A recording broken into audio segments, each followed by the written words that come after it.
All right, so our last subtopic is nuclear chemistry. A little bit, we're going to touch on this topic. And when I'm talking about nuclear, you know, what part of an atom does that sound like anyway? Nucleus. Nuclear, nucleus. Good. So I'm specifically going to be talking about the nucleus of an atom for this little bit. And we've already studied isotopes already. We've already studied isotopes already. There's a lot of alreadys, but we've studied isotopes already. And you know that isotopes differ by the number of neutrons. Isotopes can be heavier or lighter versions of the same atom. But if they have more or less neutrons, they might have different masses. So it's all due to the number of neutrons they have. Now, neutrons are important for one big reason in an atom. They are called the what? The brain. Starts with a G. In a nucleus, you have what two particles? Okay, good. Protons and neutrons. And I went around and I asked these questions, you know, what is the charge of a proton? Positive. Neutrons are? Neutral. Neutrons don't have a charge. So, ignoring the neutrons for a second, in the nucleus, you have protons and neutrons. You told me that protons are positive. Okay, what do a whole bunch of charges want to do? A whole bunch of positives together. What do they want to do? Repel. They want to separate. They want to push apart. And they will push apart unless there's enough glue to hold them together. The glue is the neutrons. So some of our isotopes are unstable because there's not enough glue. There's not enough neutrons holding the whole thing together. And I'll give you an example. Uranium. Uranium commonly undergoes nuclear decay. What is the most common mass? And some of you are getting this one wrong on the quiz. How do you figure out the most common mass? You look at the periodic table. So what is the most common mass of uranium? 238. Now, an unstable version of uranium is uranium-235. Which, all right, 238, 235 tells me that uranium-235 is missing how many neutrons? 3. And it turns out that's just enough glue to be missing for it to kind of break apart. So unstable isotopes, the nucleus will break apart. There's not enough glue holding it together. And when they break apart, we say that they are undergoing nuclear decay. We call them radioactive. And things that are radioactive emit different particles or energy with these names. An alpha particle. An alpha particle just technically is 2 protons, 2 neutrons. You could have neutron emission. Well, that's kind of obvious. That's a neutron that would come out of the nucleus. You can have gamma radiation, sort of pure form of energy, electromagnetic waves there. Similar to X-rays. That's a lot of energy. You ever been to the dentist and had an X-ray done? What do they put over the rest of you? Yeah, a lead vest to block the X-rays, because you don't necessarily want that much energy going through your body. They stand behind the wall. What? They stand behind the wall. Yeah, and they stand far away too. And they push buttons. All right, and here's kind of a weird one, a beta particle. A beta particle is an electron. That doesn't make sense because I said these are coming from the nucleus. So where does an electron come out of the nucleus? Well, I know it is weird, but a beta particle was a neutron that actually, neutrons, neutrals, split into its kind of component parts, proton and electron. An electron got shot out and the proton stays behind. So that's some advanced chemistry for us, but that is what a beta particle is. So you already told me nuclear reactions deal with the nucleus, obviously not the electrons. And nuclear reactions, as we will see, give us much, much, much more energy than chemical reactions.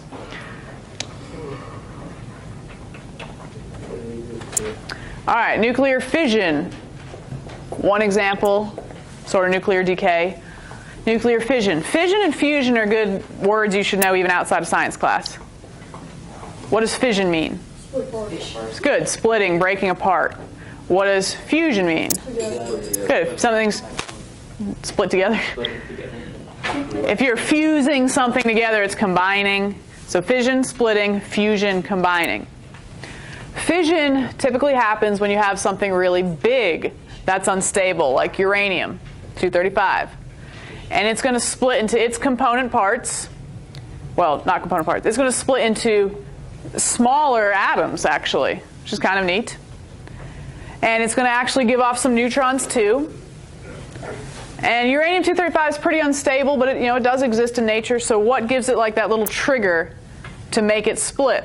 Well, if you can fire a neutron at it from something else, which now where does that come from?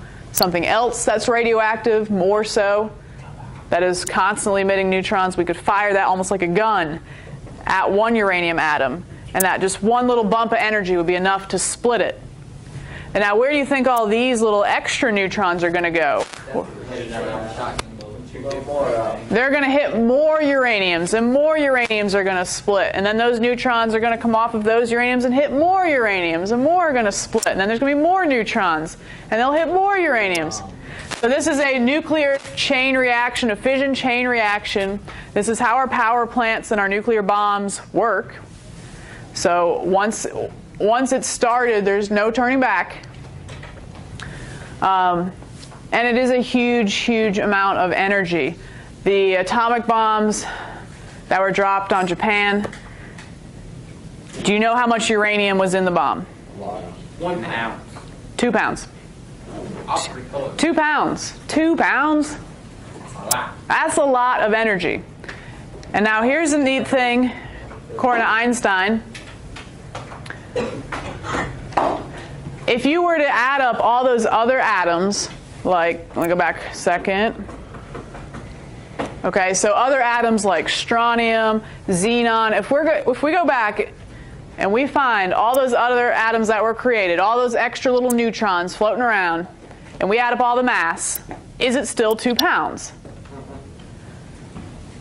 It turns out, no.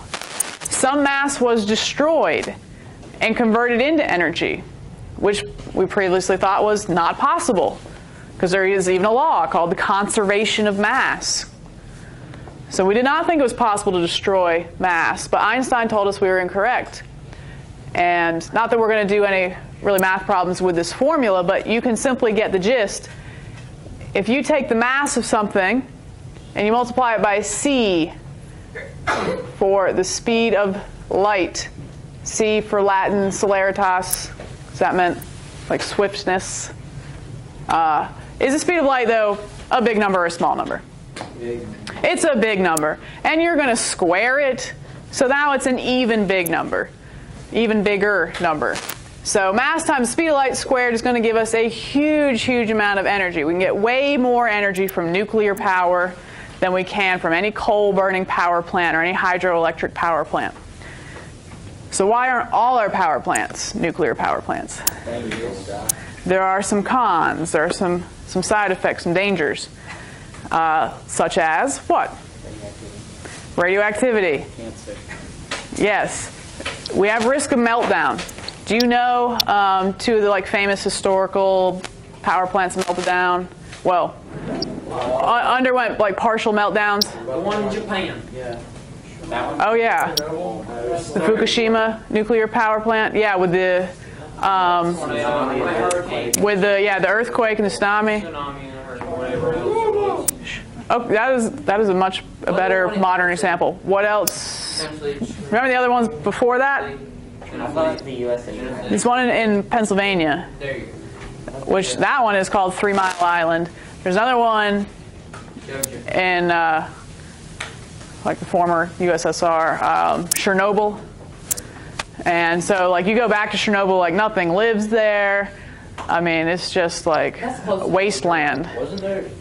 Yeah, there is still a lot of radioactivity in that area. Okay, so radioactivity in the area, what does that mean? Well, that's for the current generation, maybe it means cancer later in life. For generations to come, maybe it means birth defects and mutations, like the third eye in the fish in The Simpsons, that swims by the power plant. Okay, so there's some definite side effects, or I shouldn't say side effects. There's some definite downsides of nuclear power. Of course, the potential risk of meltdown. Then, of course, there is toxic waste that you have to deal with and put somewhere. Where do you put it? Dump it in Mexico. You just dump it in the Put ocean. it in Mexico. Pick other countries. No, they would not want our toxic waste. In the water. Put it in our Water supply, underground. We mentioned this one. Uranium-235, please do know, is the fuel for power plants and nuclear bombs. It's the unstable version of uranium. Okay, so we've talked about fission. That's the splitting of something large. Opposite of that, which actually still does provide energy, is fusion of something small. Small nuclei sticking together. Now, where would this happen? This actually happens in the sun and the stars. The sun is a giant fusion reactor. It is taking all the hydrogens it has and sticking them together and making helium, of course, and an extra neutron, and a whole lot of energy. We've tried to develop fusion reactions, not very successfully thus far, but that is another potential source of energy. Okay, the end. Questions on nuclear power? There is one question on the pros and cons of like nuclear power or nuclear medicine, nuclear energy. Yeah, nuclear medicine. Let me give you a good example of nuclear, like radiation therapy, nuclear medicine. Some of you may know people who work with this or have had to undergo this treatment, radiation therapy. But so essentially you're firing like gamma rays at somebody's tumor. Let's say it's a brain tumor. But similar to chemotherapy, where you're like taking pills and chemicals, chemotherapy, chemical therapy, the problem with any cancer treatment is that it kills the bad cells and the good cells. So it's kind of a race to kill the bad before you kill all the good. But there's something called a gamma knife, which is a way of treating like a tumor. Like let's say you had a brain tumor right smack in the center of your brain. All right, well, you fire something radioactive at that brain tumor and it's going to kill those tumor cells. Well, it's got to go through the rest of your brain to get there. So it's damaging the rest of your brain. But the gamma knife works by like aiming at your tumor from different locations through your skull. So it's the concentrated dose of radiation is right smack at the tumor, right in the center. But of course, you are hurting a lot of the other brain cells throughout. But I don't know, that's an example of nuclear medicine. So pro, of course, we can kill cancer cells. Con, you kill the good cells too. Anyway, there is a test question that says nuclear weapons are a deterrent to war as a potential pro, if we had to pick anything as a pro of nuclear weapons. What does the word deterrent mean, though? Every year someone asks me, what does deterrent mean? Not detergent. Deterrent. A deterrent is like a reason to not do something. You are deterring somebody from doing something. You're making them not do it. So, sort of. If a country has nuclear weapons, that is a deterrent for war, because what other country is going to go to war with them if they have nuclear weapons, because they might just fire their nuclear weapons right back. We haven't had nuclear issues there yet.